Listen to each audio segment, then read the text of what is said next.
Que le Seigneur soit béni. Nous allons passer à la prédication qui sera aussi sur le même thème. Nous avons parmi nous un ami que vous connaissez, qui vient souvent, nous faisons la célébration de baptême avec son église et on est content de l'avoir parmi nous. C'est notre frère pasteur Afro Jean. Voilà. Frère, est-ce que vous m'entendez? La salle a été disposée d'une manière, j'ai un écho effroyable là, on va passer maintenant. Je ne sais pas s'il faut parler fort ou parler doucement, je ne vais pas l'entendre. Alléluia. Mais si vous m'entendez déjà, c'est pas mal. Que le nom de Jésus soit béni. Alléluia. Et ça, nous savons qu'avec la technologie maintenant, avec le portable, avec tout ce que nous avons, frère, nous venons sans doute à l'église avec les mains vides. Les portables ont remplacé souvent la Bible. Amen. Mais rien ne peut remplacer la Bible. Amen. Nous voulons ce matin, sur les 30 minutes qui nous sont accordées, prendre au moins 2 ou 3 minutes pour chanter les chants de la Bible. Amen. Nous voulons revenir à la croix. La parole écrite, Seigneur, vaut mieux que les portables. Amen. Les chanteurs sont là, on va chanter. Je crois que, alléluia. Alléluia, si tu as ta parole, tu vas la lever. C'est merveilleux, ce que Dieu fait.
Donné. Seigneur, que tout ce qui est gêne, tout ce qui est honte de pouvoir la porter sur le bras soit lié dans nos vies au nom de Jésus et que rien ne puisse la remplacer.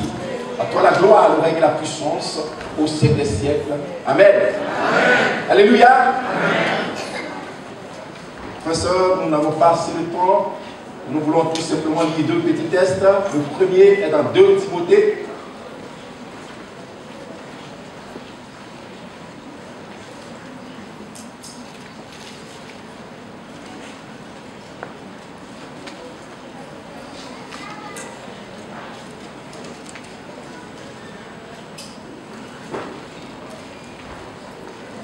2 Timothée chapitre 2, le verset 20.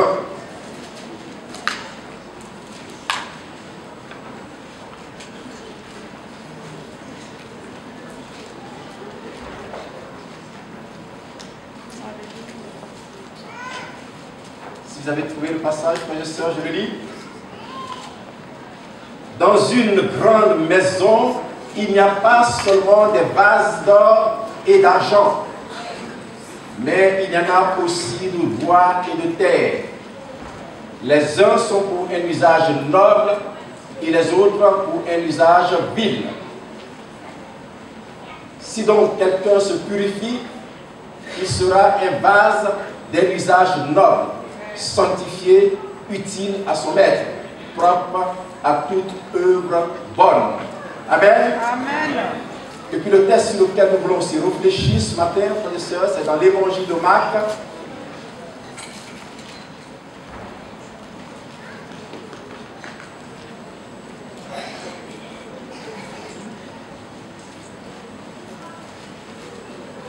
Marc, chapitre 15. Vraiment, je suis sûr qu'on aura le temps de... Marc, chapitre 15, verset 21 à 24.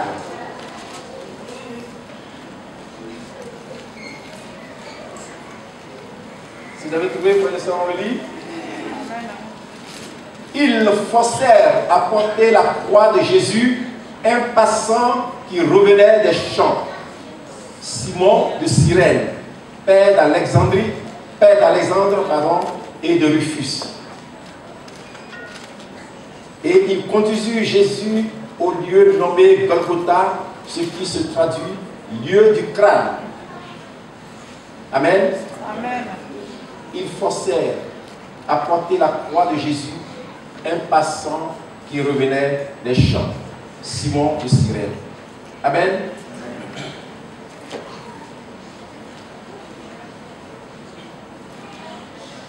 Frères et sœurs, nous sommes dans la joie d'être dans la maison de Dieu.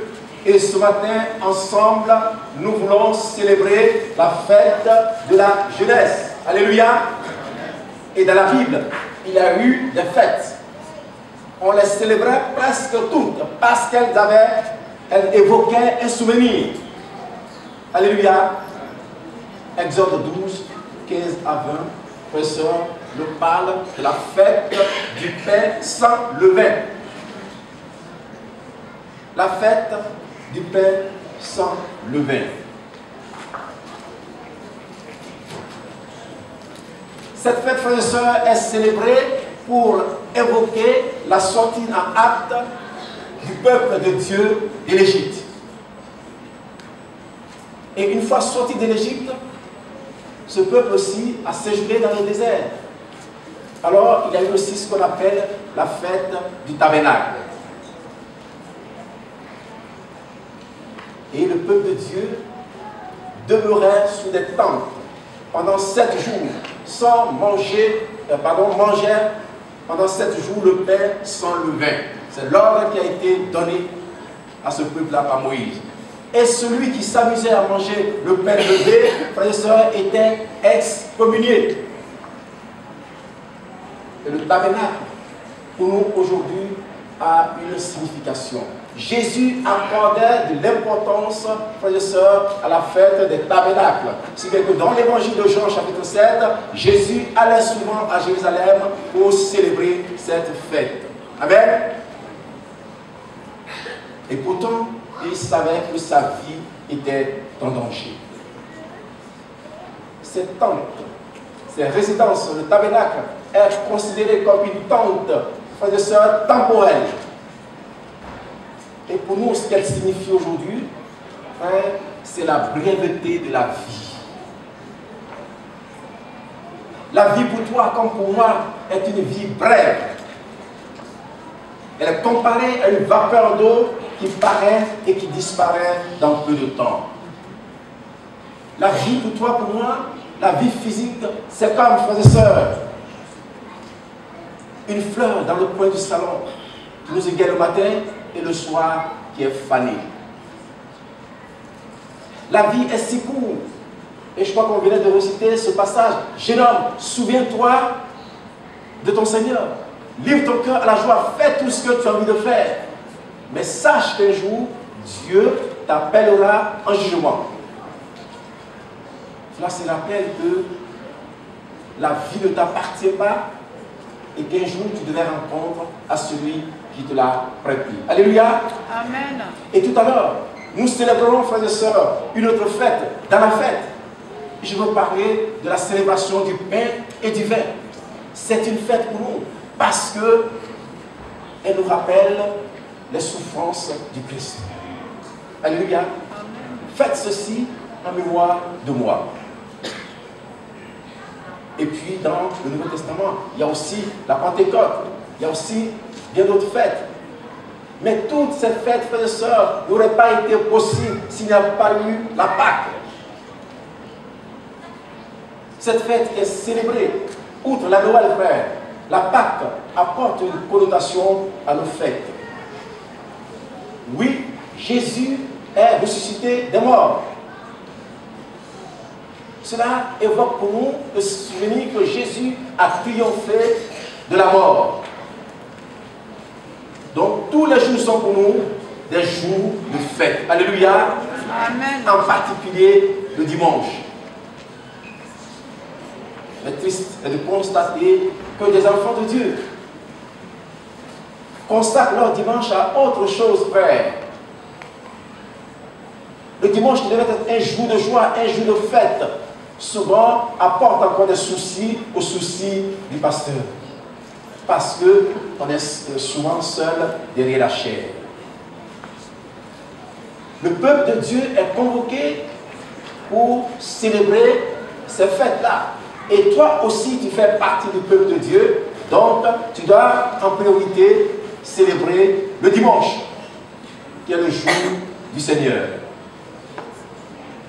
Non, nous ne devons pas adhérer, frères et sœurs, à ces théories. Faisons le culte devant la télévision, derrière la télé.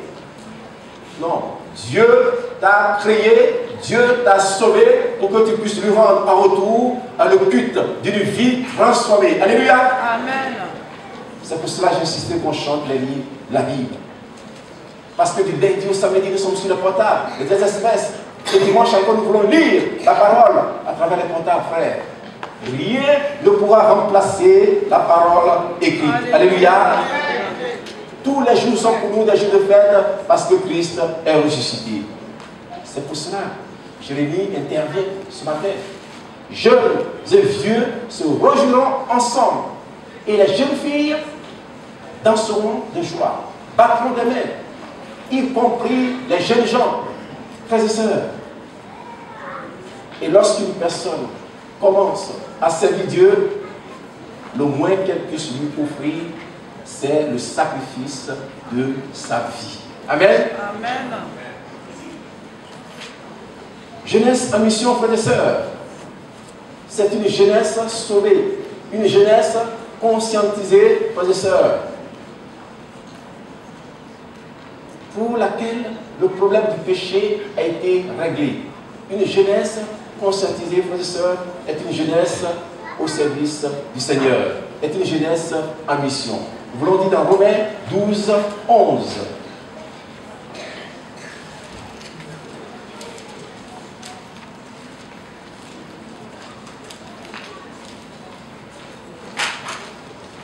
Ayez de l'empressement et non de la paresse. Soyez fervents d'esprit. Servez le Seigneur. Alléluia. Amen. Ayez de l'empressement et non de la paresse. Soyez fervents d'esprit. Servez le Seigneur.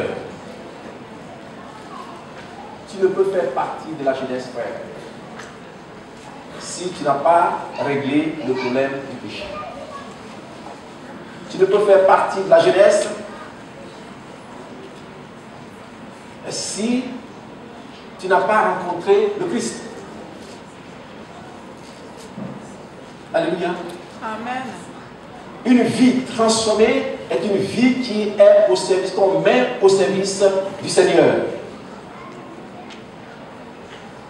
Une jeunesse conscientisée est une jeunesse qui a définitivement réglé le problème du péché. C'est une jeunesse qui a du zèle, un zèle intelligent. C'est une jeunesse qui sert le Seigneur.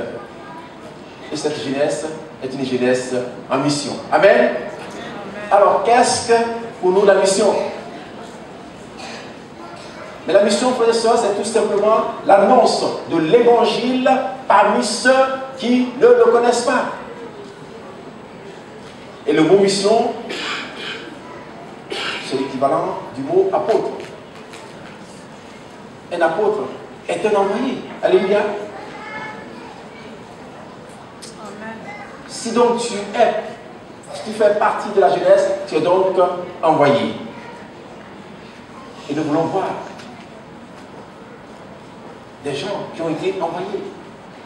La mission à travers le prophète Jean. Selon Isaïe 43 et Malachie 3, nous n'avons pas le temps de les lire, frères et sœurs. Jean-Baptiste avait pour mission de préparer le cœur du peuple, de le rendre apte à accueillir le Seigneur, à placer les chemins, que les collines et les montagnes soient abaissées. Frères et sœurs, voilà la manière dont Jean-Baptiste a accompli sa mission. Et pour cela, il vivait du pain et des sauterelles dans le désert, détaché de tout bien matériel. Amen. Ensuite vient l'apôtre Paul. Lui aussi était un missionnaire infatigable, le pasteur des païens.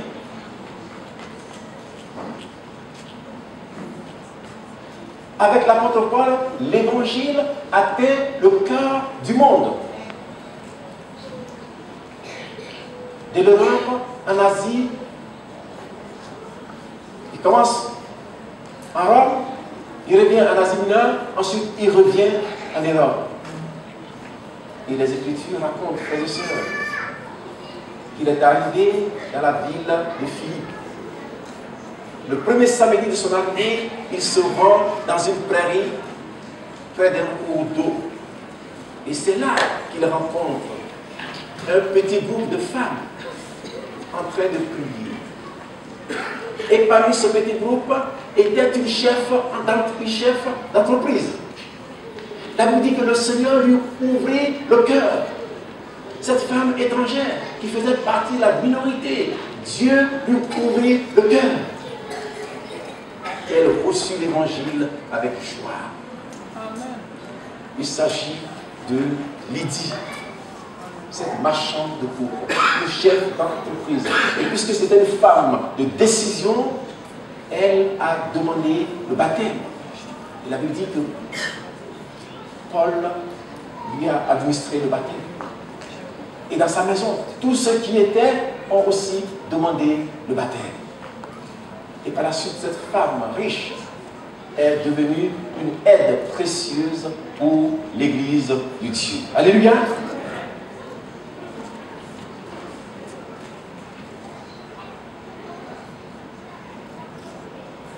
Une jeunesse en mission. La mission, frères et sœurs, c'est le service. Servir Dieu. Aimer Dieu, frères et sœurs, c'est d'abord aimer ses frères. C'est d'abord servir ses frères.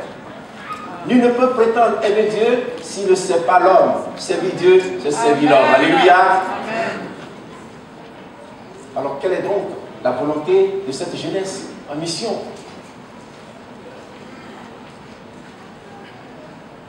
J'ai traité le sujet comme une volonté collective et non une volonté individuelle. Le pasteur vient de l'énumérer tout à l'heure. Une volonté individuelle. Nous venons de voir la pièce de théâtre. La volonté de Dieu dans la recherche de l'âme sœur. La volonté de Dieu lorsque on est en quête de travail. La volonté de Dieu dans la vie quotidienne, frères et sœurs. Mais quand il s'agit, frères et sœurs, de la collectivité, la volonté de Dieu, c'est l'annonce de l'évangile. Alléluia. Marc, chapitre 15, versets 21 à 24.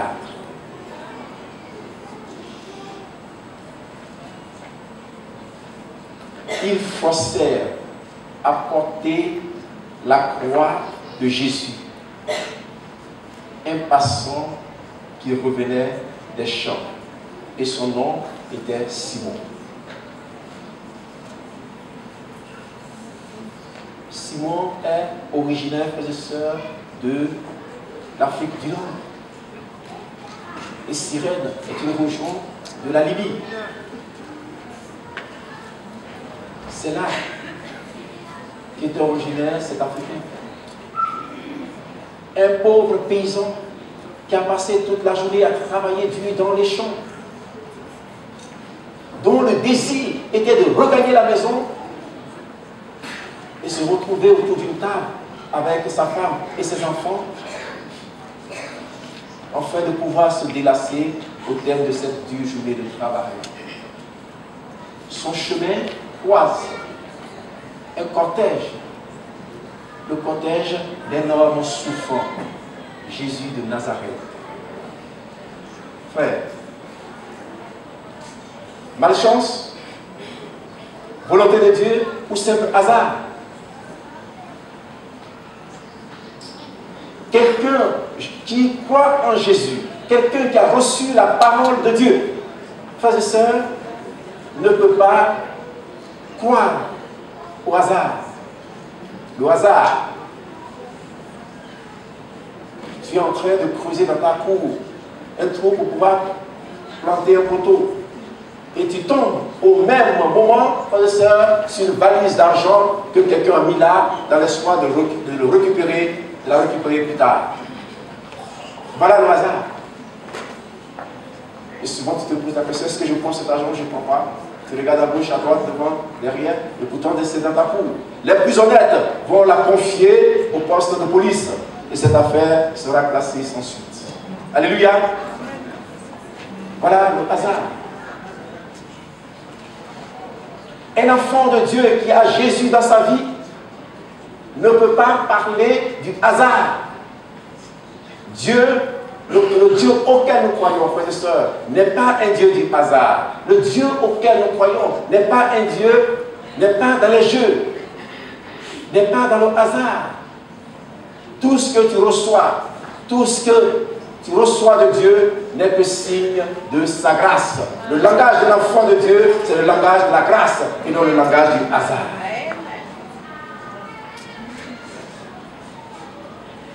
Le hasard existe, la chance existe, mais ce n'est pas pour toi, enfant de Dieu.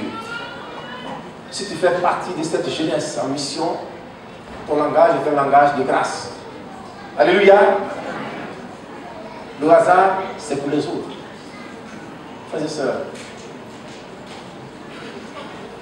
nous sommes appelés en tant qu'enfants de Dieu à gagner nos vies par la sueur de nos fronts et non dans les jeux, non dans le hasard, non dans les courses aux chevaux, non dans les loteries.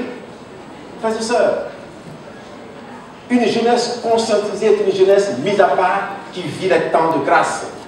Alléluia. Et cet homme se soumet pour porter la croix de Christ. Et pourtant, il y avait des héros vaillants, des hommes bien bâtis, qui pouvaient porter la croix de Jésus.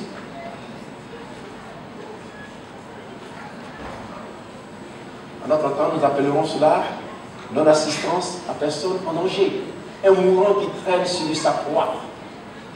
Tu le laisses faire et tu obliges un pauvre à porter cette croix.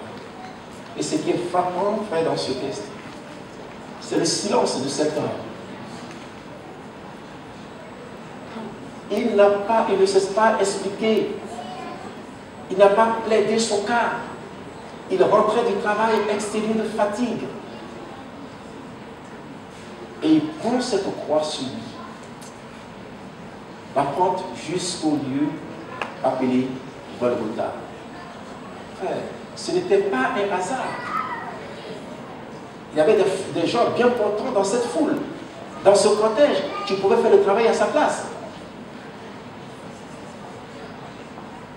cela a été déjà arrêté par Dieu. Cette personne marche dans le plan de Dieu. Cette personne marche dans la volonté de Dieu. Ce que Dieu a établi pour toi, nul ne peut l'arracher. Alléluia. Que le nom de Jésus soit béni. Alors nous devons, frère, observer le silence. Parce que le silence est la meilleure louange que nous pouvons offrir à Dieu. Le silence, c'est la meilleure adoration que nous pouvons offrir à Dieu. Non, cet homme n'a pas plaidé son cas. Il a gardé le silence et a porté cette croix. Un mourant, un exténué qui porte la croix d'un mourant. Cela faisait partie du plan de Dieu. Alors nous pouvons nous souvenir de cette parole que Jésus a prononcée sur la croix, de cet homme, de ce brigand repentant. Souviens-toi de moi quand tu viendras dans ton règne. Et Jésus lui dit, à l'instant même, tu seras dans le royaume. Amen. Cette parole aussi est pour cet homme qui a accepté de porter cette croix. Ce paysan épuisé qui a accepté de porter la croix de Jésus. Jeunesse en mission, Dieu t'appelle à porter sa croix. Porter la croix, ce n'est pas de se fabriquer de grosses croix et de les mettre au cou.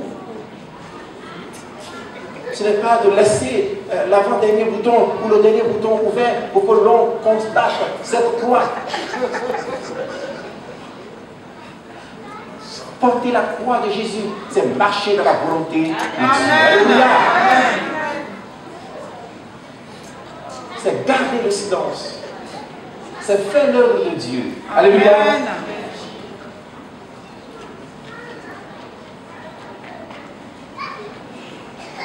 Malchance, hasard ou volonté de Dieu. La jeunesse, une jeunesse qui est en mission, est une jeunesse conscientisée. Alors, elle doit s'appuyer sur deux critères. La conviction. Avoir la conviction, frère. Un enfant de Dieu qui a la conviction est un enfant de Dieu, est un homme, une femme qui a un rêve. On parle souvent du rêve américain, on parlera aussi du rêve ivoirien. Alléluia. Amen. On parlera aussi du rêve de l'enfant de Dieu. Amen. L'espérance est pour nous un rêve. Amen. Parce que nous voulons tendre à cela.